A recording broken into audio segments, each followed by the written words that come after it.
सूबेदार और चींटी। एक सूबेदार ने अपनी सेना इकट्ठी की और वो सवारी करने निकल पड़ा।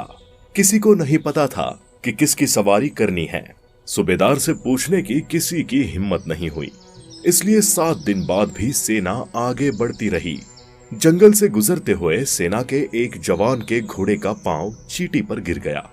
कई चींटियां उसके पैरों तले रौंदी गई और कई घायल चींटियां रोने लगी। बिना कोई सड़क बनाए कौन सा मूर्ख इंसान यहाँ इस जंगल के रास्ते अपने सेना को ले जा रहा है? एक चींटी जोर से चिल्लाई। उस चींटी के ये निडर शब्द उस सूबेदार के कानों पर पड़े। उसे बहुत गुस्सा आया। उसने अपनी सेना को आदेश दिया कि जिसने भी ये शब्द कहे उसे तुरंत पकड़कर मेरे सामने ले आए। जल्द ही उसके सैनिकों ने चींटी को पकड़ लिया। सूबेदार ने चींटी को देखा और वो हैरान रह गया। इतना छोटा जीव और इतना बड़ा क्रोध, सूबेदार ने कहा। हाँ, छोटा होना हमेशा अच्छा होता है, लेकिन बुद्धिमान होना ज्यादा जरूरी होता है। तुम कितनी छोटी हो, लेकिन तुम्हारा सर कितना बड़ा है। इसलिए बहुत सारी बुद्धि रखने के लिए मेरे पास बहुत जगह है। लेकिन तुम्हारी कमर इतनी छोटी क्यों है? सच्चे सूबेदार का पेट भी मेरे तरह अंदर ही होना चाहिए।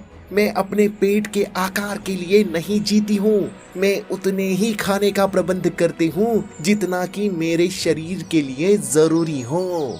सूबेदार ने पूछा, तुम साल भर क्या खाते हो? मेरे लिए साल में अनाज का एक दाना भी काफी है। मुझे तुम पर बिल्कुल भी भरोसा नहीं है। तुम झूठ बोल रही हो। सच्चा सूबेदार झूठ बोल सकता है? चींटी ने गुस्से से पूछा। तुम्हें सूती कपड़े से ढके डिब्बे में रखकर उसमें केवल एक दाना रखता हूँ। फिर 1 साल बाद हमें पता चल जाएगा कि तुम सच में जीवित रह सकते हो या नहीं। सिपाहियों ने चींटी को एक डब्बे में डाल दिया। उसमें एक अनाज का दाना डाल दिया और डब्बे को इस तरह से सील कर दिया गया कि वो कहीं से भी न बच सके। 1 साल के बाद सूबेदार चींटी के बारे में पूरी तरह से भूल गया था।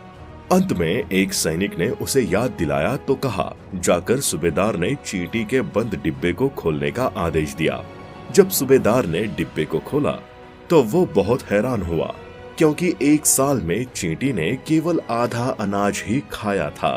आधा अनाज जस का तस रखा था। क्या तुमने आधा अनाज ही खाया? सूबेदार ने पूछा। चींटी ने कहा, अगर एक मूर्ख मुझे 1 साल के लिए बंद कर सकता है तो वो आदमी मुझे 1 और साल के लिए भूल सकता है।